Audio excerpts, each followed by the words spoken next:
சிறுகடிக்க ஆசை சரியில்ல டுடே எபிசோடில் நம்ம ரோகிணி வர சொன்னாங்க அப்படின்னு சொல்லிட்டு பார்வதி மூலமாக பார்வதி இருந்துட்டு விஜயா வீட்டுக்கு வர சொல்கிறாங்க. இவ வந்திருக்கான்னு எனக்கு தெரிஞ்சிருந்தா கண்டிப்பாக நான் வந்திருக்கவே மாட்டேன். இவெல்லாம் ஒரு ஆள், இவ என்னை கூப்பிட்றான்னு சொல்லி நீயும் என்னை பார்க்கணும்னு சொல்லி வர வச்சு என்னை இப்படி ஏமாத்திட்டு இருக்கல நீ அப்படின்ற மாதிரி சொல்லிடுறாங்க. முதல்ல ரோகிணி என்ன சொல்கிறான்னு கேளு, மற்றதெல்லாம் அப்புறமா பேசிக்கலாம் அப்படின்ற மாதிரி சொல்லிடுறாங்க.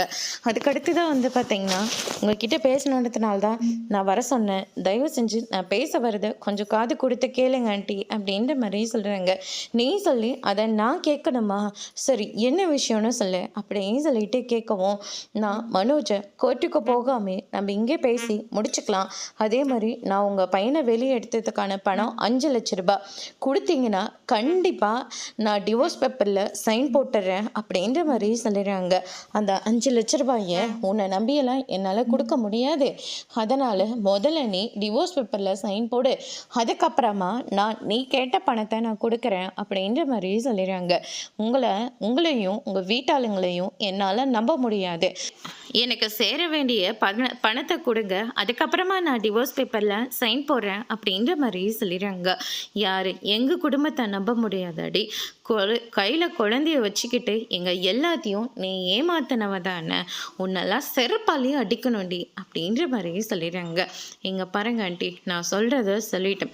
5 லட்ச ரூபாய் பணத்தை கொடுத்தீங்கன்னா நீங்கள் சொன்ன மாதிரி டிவோர்ஸ் பேப்பரில் சைனை போட்டு கொடுத்துருவேன். அப்படி இல்லாட்டி என்னடி பண்ண முடியும் உன்னால் அப்படின்ற மாதிரி சொல்லிடுறாங்க. கோர்ட்டுக்கு போனாலையும் சரி, எத்தனை வருஷம் இந்த கேஸு இழுத்துக்கிட்ட போனாலையும் சரி, அதை பற்றி எனக்கு கொஞ்சம் கூட கவலை இல்லை. ஏதோ எனக்கும் பணம் ரொம்ப எமர்ஜென்சின்னு சொல்லிட்டு நாமளும் டீலிங்கை முடிச்சுக்கலான்னு பார்த்தா நீங்கள் அதுக்கு வழியே விட மாட்டீங்க போல இருக்கு. நீங்கள் இருக்கிற வரைக்கும் உங்கள் பிள்ளையும் உங்களை விட்டுட்டு என் கூட வாழ மாட்டார். நீங்களும் என்னை மருமகன்னு சொல்லிட்டு வீட்டுக்கு கூட்டிகிட்டு போய் என்னையும் மனோஜும் ஒன்றா சேர்ந்து வாழவே விட மாட்டேன். அதுக்கு பேசாமல் நான் டிவோர்ஸ் கொடுத்துட்டு போயிட்டே இருக்கலாம். எனக்குன்னு என் அம்மா இருக்காங்க, என் குழந்தை இருக்கான், அவங்கள பார்த்துட்டு என் லைஃபு போயிடும் அப்படின்ற மாதிரி ரோகிணி எச்சரிக்கிறாங்க. அதுக்கு அடுத்துதான் பணத்தை ரெடி பண்ணிவிட்டு உங்ககிட்ட சொல்கிறேன். நீ எல்லாத்தையும் முடிச்சு கொடுத்துட்டு திரும்பி பார்க்காம போயிட்டே இருக்கணும் அப்படின்ற மாதிரி சொல்லிடுறாங்க. அதுக்கு அடுத்துதான் பார்த்தீங்களான்ட்டி எப்படியெல்லாம் பேசிட்டு போகிறாங்கன்னு. அட விடுமா, அவளை பற்றியெல்லாம் நீ பெருசாக எடை போட்டுக்காத, விட்டு தள்ளு. அவகிட்ட நீ என்னென்ன சொல்லணும்னு நினச்சியோ அது எல்லாத்தையுமே நீ சொல்லிட்டல, மற்றது எல்லாத்தையும் விஜயா பார்த்தப்பா அப்படின்ற மாதிரி பார்வதி ஒரு பக்கம் ஆறுதல் சொல்லிக்கிட்டு இருக்காங்க. அதுக்கடுத்து தான் இந்த சைடு நம்ம மனோஜ் இருந்துட்டு மறுபடியும் அந்த ஜோசியரை கூப்பிட்டு பல நாளாக எப்படி இருக்குன்னு சொல்லிட்டு கேட்டுக்கிட்டு இருக்காங்க. பணக்கார யோகம் உங்கள் முகத்தில் தெரிஞ்சிருச்சு. முதல்ல அந்த 10 லட்ச ரூபாயை அந்த பொண்ணு வீட்டுக்காரர்கிட்ட வாங்கி முதல்ல ரோகிணி கிட்ட அந்த பணத்தை கொடுத்து டிவோர்ஸ் பண்ணுற வழியை பாருங்கள். அதுக்கப்புறம் நீங்கள் உங்களோட ஜாதகமே மாறிடும் அப்படின்ற மாதிரிலாம் ரொம்பவே இதில் சொல்லிகிட்டு இருக்காங்க. அதுக்கடுத்து தான் இந்த பக்கம் உங்கள் அம்மா வராங்க. உங்கள் அம்மா எதுக்காக இங்கே வராங்க? ஐயோ, நான் சொன்னது எங்கள் அம்மா கிடையாது, உங்கள் அம்மா வராங்க அப்படின்ற மாதிரி சொல்லிடுறாங்க.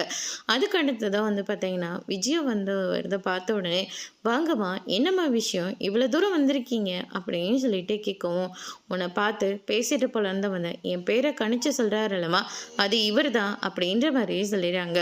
அதுக்கடுத்து தான் பார்த்தீங்கன்னா, உங்ககிட்ட நான் கொஞ்சம் தனியாக பேசணும், நீ தனியாக வா அப்படின்ற மாதிரி சொல்லி தனியாக கூட்டிகிட்டு போகிறாங்க. ரோகிணியை நான் பார்த்தேன், நீங்கள் எதுக்காகம்மா அவளை பார்க்க போனீங்க? நான் ஒன்றும் அவளை பார்க்க போகல, அவள் தான் என்னை பார்க்க வர சொல்லியிருந்தா, அதனால தான் நான் போன இடத்துல 5 லட்ச ரூபாயை கொடுங்க, நான் டிவோர்ஸ் பேப்பரில் சைன் போடுறதா சொல்லிட்டா. அப்பாடா, இப்போதாம்மா ரொம்ப சந்தோஷமாக இருக்கு. என்கிட்ட இப்போ இருக்கிற பண கஷ்டத்துக்கு 5 லட்ச ரூபாய் ரொம்ப அதிகமாக. கனகாவை கல்யாணம் பண்ணிக்கிட்டா என் வாழ்க்கையே மாறி போயிடும். அந்த லூசு பொண்ணெல்லாம் நமக்கு தேவையில்லை. உனக்கு ஒரு நல்ல பொண்ணை பார்த்து கல்யாணம் பண்ணி வைக்கிறேன், யாருக்கிட்டையாவது 5 லட்ச ரூபாய் கடன் வாங்கு அப்படின்ற மாதிரி சொல்லி கொடுத்துட்டு அங்கேருந்து கிளம்புறாங்க. உங்கள் அம்மா பேச்சை கேட்காதீங்க, உங்கள் அம்மா பேச்சை கேட்காம நீங்களா கல்யாணத்தை பண்ணிட்டு போய் நில்லுங்க. அவங்களால என்ன பண்ண முடியும்? பணத்தை பார்த்தா பணம் கூட வாயை திறக்கும். அந்த மாதிரி கண்டிப்பாக உங்கள் வீட்டில் இருக்கிறவங்க எல்லாருமே ஏற்றுப்பாங்க அப்படின்ற மாதிரி சொல்லிடுறாங்க. அதுக்கு அடுத்ததாக வந்து பார்த்திங்கன்னா இந்த சைடு விஜயா வீட்டுக்கு வந்துடுறாங்க. வந்ததும் வராதமா மீனா கிட்ட தண்ணியை கேட்குறாங்க. எங்கேயோ பார்வதி வீட்டுக்கு போகிறதா சொன்னீங்க, இவ்வளோ சீக்கிரமாக வந்துட்டு நீ லேட்டாக தானே வருவ அப்படின்ற மாதிரி சொல்லிடுறாங்க. ஏண்டா போனங்க ஆயிடுச்சு அப்படின்ற மாதிரி சொல்லிக்கிட்டு இருக்காங்க. என்னாச்சு, அந்த பார்லர் கடையும் அங்கே இருந்தா, பார்லர் அம்மா அங்கே இருந்துச்சா அப்படின்னா 2 பேரும் மோதிக்கிட்டீங்களா, பேச ஆரம்பிச்சு அவகிட்ட நான் போய் பேசுறதா, அதெல்லாம் ஒன்றும் கிடையாது.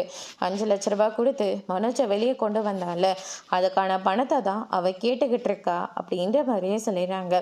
சரி, உன் பிள்ளைய ரெடி பண்ணி கொடுக்க சொல்லு அப்படின்ற மாதிரியே சொன்ன உடனே அவங்கிட்ட அவ்வளோ பணம் இல்லை, இந்த வீட்டில் தான் 2 பேர் இருக்காங்கல்ல, யாருக்கு எந்த கஷ்டம் இருந்தாலும் இவங்க 2 பேரும் முன்னாடி போய் நின்று எல்லா கஷ்டத்தையும் தீர்த்து வைக்கிறாங்கல்ல, அதே மாதிரி மனோஜுக்கு பணத்தை கொடுக்க சொல்லுங்க அப்படின்ற மாதிரியே சொல்லிடுறாங்க.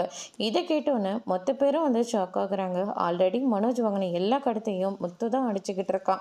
இப்போ மறுபடியும் மேலும் மேலும் அவங்ககிட்ட எப்படிமா மனசாட்சி இல்லாமல் பணத்தை கேட்டுக்கிட்டு இருக்கீங்க அப்படின்ற மாதிரி ரவியும் ஸ்ருதியும் ஒரு பக்கம் பேசிக்கிட்டு இருக்காங்க. அதுக்கு அடுத்ததாக குடும்பம்னா அப்படி இப்படின்னு தான் இருக்கும். குடும்பத்தில் இருக்கிறவங்களுக்கு ஒரு கஷ்டம்னா முன்னாடி போய் நிற்கணும்ல.